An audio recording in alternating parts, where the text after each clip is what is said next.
Aryan drugs कांड के सबसे बड़े गवाह प्रभाकर सैल की मौत की खबर ने हर किसी को चौंका दिया है। प्रभाकर की मौत के बाद कोई इसे बहुत बड़ी साजिश बता रहा है, तो कोई हार्ट अटैक को मौत की वजह बता रहा है। ऐसे में सच क्या है, इसकी अधूरी कहानी ने मामले के सस्पेंस को बेहद बढ़ा दिया है। प्रभाकर सैल, आर्यन ड्रग्स कांड के जिस गवाह ने अपने खुलासे से तूफान खड़ा कर दिया था, जिसने ड्रग्स कांड में करोड़ों की डील का आरोप लगाकर सनसनी फैला दी थी, उसी प्रभाकर सैल की अचानक हुई मौत ने हर किसी को सन्न कर दिया है। प्रभाकर के वकील की माने तो प्रभाकर की मौत हार्ट अटैक से हुई है। तब वो चेंबूर के माहौल इलाके स्थित अपने घर में ही था। सब कुछ इतनी जल्दी हुआ कि प्रभाकर को बचाया नहीं जा सका और अब उसकी मौत के बाद मचा है कोहराम।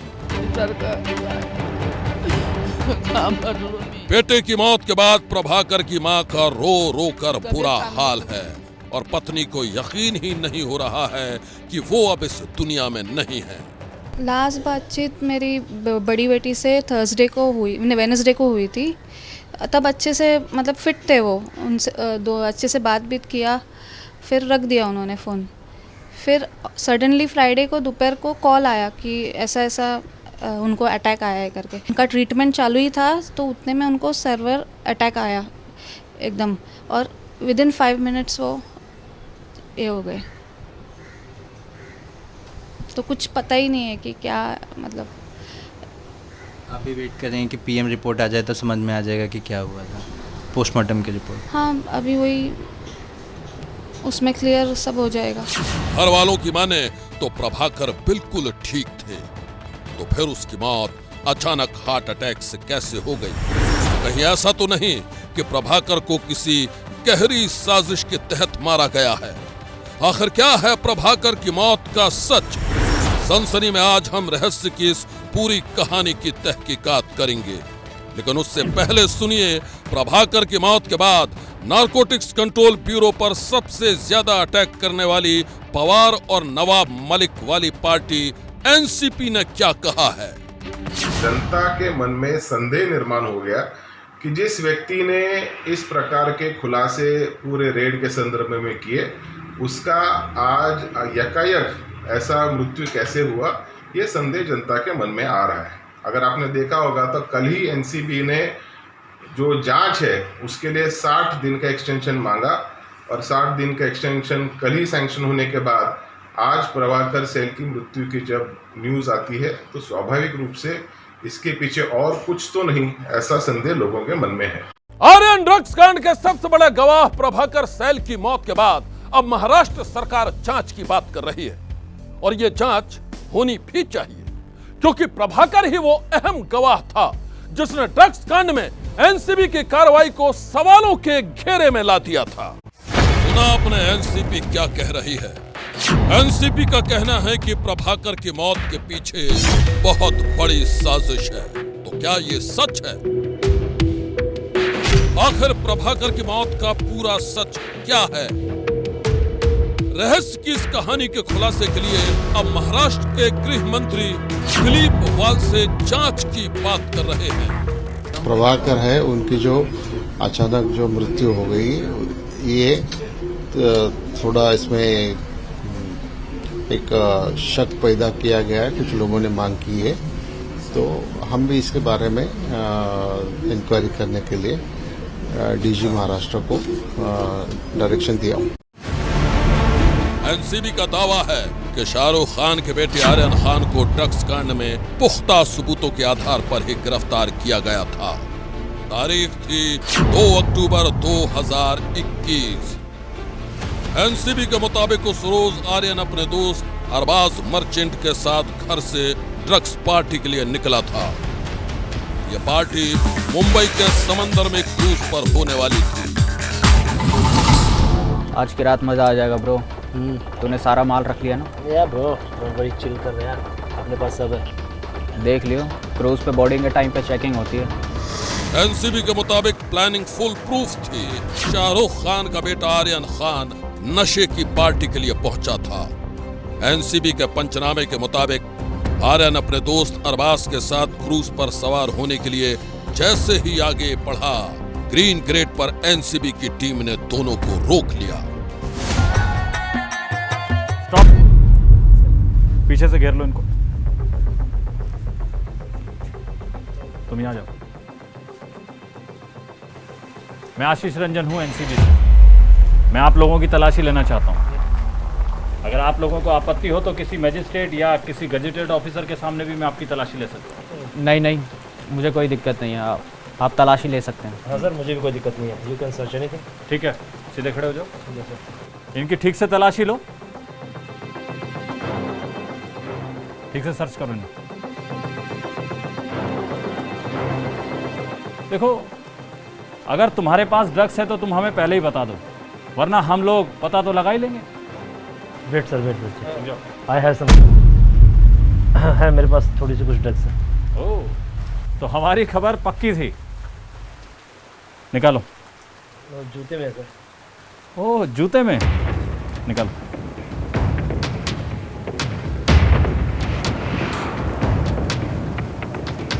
क्या है ये? चरस है सर, बस ऐसी थोड़ी सी। चरस? तो तुम लोग ये पीने वाले थे? क्या तुम्हारे पास भी कुछ है क्या? नहीं सर, मेरे पास ड्रग्स नहीं है। चीज कर लो। हम इसी को पीने वाले थे। सर बस ये क्रूज के लिए लाए थे सर, धमाल करने के लिए। चलो सर, थोड़ी सी ऐसे ही मस्ती सर, बस। आप लोगों को पता भी है आप क्या कह रहे हो? तो तुम लोग ये पीने वाले थे? सर इसीलिए लाए थे क्रूज पे, थोड़ा सी मस्ती मजाक। सर हम इसे पीने वाले थे। चलो लेके चलो इन्हें, लेके चलो। सर बात तो सुनिए sir, please. Come on, come on. Sir बात तो सुनिए सर, प्लीज। एनसीबी के पंचनामे के मुताबिक अरबाज ने पकड़े जाने के बाद यह कबूल किया था कि वो आर्यन खान के साथ चरस का सेवन करता था और वो चरस क्रूज के सफर पर धमाल मचाने के लिए ले जा रहे थे। एनसीबी के पंचनामे के मुताबिक इसके बाद जब आर्यन खान से पूछताछ की गई तो उसने भी कबूल किया कि वो भी चरस का सेवन करता था और बरामद चरस क्रूज पर सफर के दौरान स्मोकिंग के लिए थी। चरस का वजन 6 ग्राम था।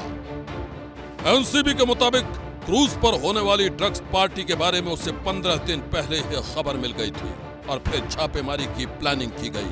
2 अक्टूबर की रात पार्टी शुरू होने से पहले ही एनसीबी के करीब 22 अधिकारी पहचान छुपाकर क्रूज पर पहुंच गए थे।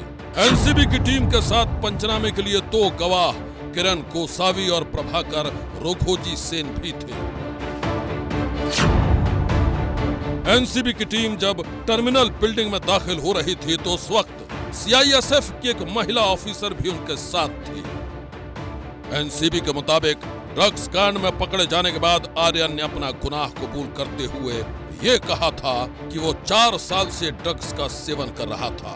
इस कांड में एनसीबी ने आर्यन खान और उसके दोस्त अरबाज मर्चेंट के साथ ही कई और लोगों को भी गिरफ्तार किया था। गिरफ्तारी के बाद जब आर्यन को जेल भेजा गया तो वो कई दिनों तक ठीक से सो भी नहीं पाया था। अरे आप इधर कैसे खड़ा है? तबीयत तो ठीक है? सब ठीक है, बस नींद नहीं आ रही। नींद नहीं आ रहा?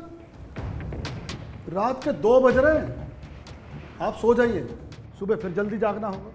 आप सो जाओ। यहाँ जेल है, जेल। यहाँ हर काम घड़ी की सुइयों के हिसाब से होता है। जानता हूँ। तो फिर सो जाओ।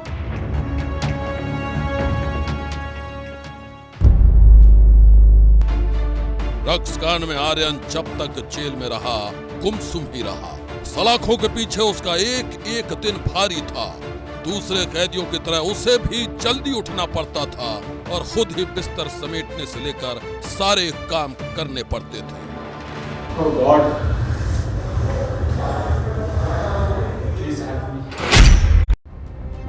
मुंबई के आर्थर रोड जेल में आर्यन खान 22 दिनों तक सलाखों के पीछे कैद रहा और जब वो जमानत पर जेल से रिहा होकर घर पहुंचा तो शाहरुख ने भी राहत की सांसें ली।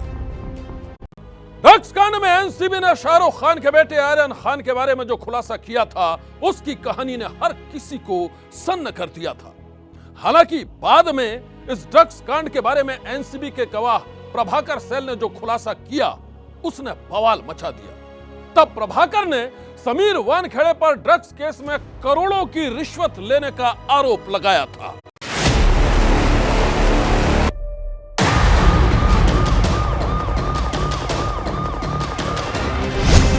प्रभाकर सेल का दावा था कि क्रूज पार्टी रेड के वक्त वो प्राइवेट जासूस केपी गोसावी के साथ था। प्रभाकर ने खुलासा किया था कि केपी गोसावी सैम नाम के शख्स से फोन पर 25 करोड़ से बात शुरू कर 18 करोड़ में डील फिक्स करने की बात कर रहा था। केपी गोसावी ने एनसीबी के जोनल डायरेक्टर समीर वानखेड़े को भी रिश्वत देने की बात कही थी। लोग वहां से निकले लोअर परेल के लिए। लोअर परेल में जाते जाते किरण सर का सैम से मोबाइल पे बात चल रहा था कि सैम एक काम कर 25 का बॉन्ड डाल, लास्ट 18 तक फाइनल कर, क्योंकि अपने को 8 वानखेड़े साहब को देना है। प्रभाकर के इन आरोपों के बाद एक व्हाट्सएप चैट का भी खुलासा हुआ था। यह चैट था प्रभाकर सेल और केपी गोसावी का, और चैट में जो कहानी थी वो कहानी थी वसूली के खेल की। हाजी अली चले आओ और वो काम पूरा करो जो मैंने तुम्हें बताया था। वहां से घर वापस आ जाना। जी सर। बाहर से ताला बंद कर देना और चाबी को खिड़की से हॉल में फेंक देना। ठीक है। जल्दी जाओ और जल्दी वापस आओ। कथित वसूली कांड के सबसे बड़े राजदार प्रभाकर सेल ने तब एक और सनसनीखेज खुलासा किया था। खुलासा ये कि एनसीबी की रेड से पहले ही कई लोगों की पहचान की जा चुकी थी और उनकी गिरफ्तारी के लिए बाकायदा एक जाल बिछाया गया था। तब प्रभाकर सेल ने अपने एफिडेविट में यह दावा भी किया था कि केपी गोसावी ने व्हाट्सएप के जरिए उसे कई लोगों के फोटो भेजे थे। प्रभाकर के खुलासे के बाद एबीपी न्यूज के हाथ कुछ ऐसे फोटो भी लगे थे जिसमें प्रभाकर सेल ने क्रूज के पास खड़े होकर सेल्फी निकाली थी। जी हां, ये वही तस्वीरें हैं जिनमें केपी गोसावी समीर वानखेड़े के एकदम पीछे खड़ा दिखाई दे रहा है। इन तस्वीरों के जरिए शायद केपी गोसावी खुद को एनसीबी की टीम का मेंबर दिखाना चाहता था। शायद उसकी मंशा यही थी कि जो उसके बारे में जानता ना हो वो यही समझे कि केपी गोसावी कोई बाहरी शख्स नहीं बल्कि एनसीबी का कर्मचारी है, और क्रूज पार्टी में रेड के वक्त वो भी मौजूद था। ड्रग्स कांड में करोड़ों की डील का खुलासा करते हुए प्रभाकर सेल ने अपने एफिडेविट में बताया था कि उसे पंच यानी गवाह बनाया गया था और उसे कुछ बताए बगैर ही 10 कोरे कागजों पर दस्तखत करवाए गए। जिस वक्त यह कार्रवाई हो रही थी उस समय उसके पास आधार कार्ड भी नहीं था। आर्यन ड्रग्स कांड में प्रभाकर सेल एनसीबी का गवाह था और उसी ने ड्रग्स कांड में लगाए थे करोड़ों की वसूली के आरोप। प्रभाकर सेल के आरोपों के बाद विवादों का तूफान खड़ा हो गया था और अब उसकी मौत के बाद जिस तरह से साजिशों के कयास लगाए जा रहे हैं उसका पूरा सच सामने आना ही चाहिए। आज की सनसनी में बस इतना ही।